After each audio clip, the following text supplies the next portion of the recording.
छत्तीसगढ़ जब अपने अस्तित्व में आया तब यहां के प्रमुख शहरों में बिलासपुर भी था। बिलासपुर को छत्तीसगढ़ की न्यायधानी के रूप में एक नई पहचान मिली, जहां लोगों के पास कई तरह की मूलभूत सुविधाएं हैं, जैसे railway station, bus stand, hospital, high court, park आदि, जो उनकी लाइफस्टाइल को बेहतर बनाती हैं। लेकिन 10 साल पहले इसका नजारा कुछ और ही था। आइए एक नजर डालते हैं बीते वर्षों की तरफ। सन 2003 का बिलासपुर एक संक्रमणकालीन अविकसित कस्बा था, जहां लोगों को अव्यवस्थित यातायात की समस्याएं सहनी पड़ती थीं। कहीं रोड पर घूमते हुए आवारा मवेशी इन समस्याओं को और भी बढ़ा देते थे। बड़ा शहर होने के बावजूद बच्चों के मनोरंजन के लिए जगह नहीं थी। बढ़ते शहरीकरण के कारण समस्याएं बढ़ी तो लोगों की शिकायतें भी बढ़ी। अब चुनौती थी बिलासपुर को एक कस्बे से महानगर बनाने की, और इस चुनौती का सामना हमारे माननीय मंत्री अमर अग्रवाल जी ने बड़े ही योजनाबद्ध तरीके से किया है।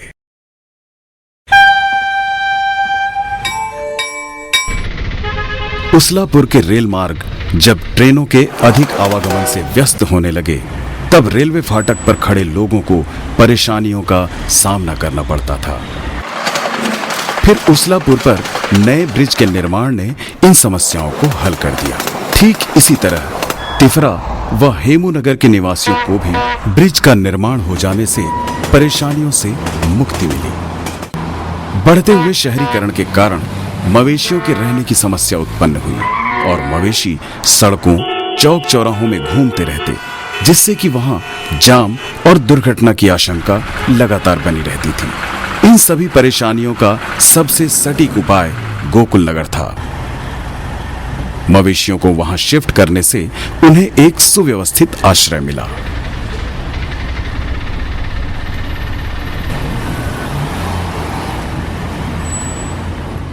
अरपा पुल व आसपास की सड़कों में ट्रैफिक का दबाव कम करने के लिए सिम्स के पीछे 420 मीटर लंबी रिवर व्यू रोड का निर्माण हुआ। इस रोड के निर्माण से मरीजों को जल्द से जल्द चिकित्सा सुविधा उपलब्ध होने लगी। सिम्स के कंपाउंड में भव्य ऑडिटोरियम का निर्माण कराया गया है। यह ऑडिटोरियम सिम्स की गरिमा को और भी बढ़ाता है। बिलासपुर को न्यायधानी के रूप में पहचान तो मिल गई थी, पर पुराना हाई कोर्ट का नजारा अस्त व्यस्त था। मार्केट के रास्तों की वजह से सड़कें भी शोरगुल व गाड़ियों से भरी हुई थी। नया हाई कोर्ट भवन न्यायधानी के नाम पर 4 चांद लगाने की तरह है। ये इमारत भारत में अपनी एक अलग पहचान रखता है। साथ ही अन्य शहरों तक सुगम पहुंच के लिए सकरी पेंड्रीडीह बाईपास का निर्माण हुआ। शहर के यातायात को और बेहतर बनाने और लोगों को एक सुखद परिवहन सुविधा प्रदान करने के लिए नए स्वच्छ एवं सुंदर हाईटेक बस स्टैंड का निर्माण हुआ। आधुनिकता और प्रकृति के मध्य संतुलन बनाए रखने के लिए ऊर्जा पार्क और स्मृति वन का निर्माण हुआ, जो लोगों को व्यस्त और भाग दौड़ भरी जिंदगी के बीच प्रकृति से जोड़ता है। साथ ही साथ हमारे मंत्री जी ने शहर में स्वच्छता बनाए रखने के लिए सीवरेज प्लान की नींव रखी। इस प्लान के तहत शहर के सीवरेज से निकलने वाले वेस्ट मटेरियल को विभिन्न प्रक्रियाओं के द्वारा फिल्टर किया जाता है, ताकि अरपा नदी में मिलने वाला पानी प्रदूषणकारी न रहे।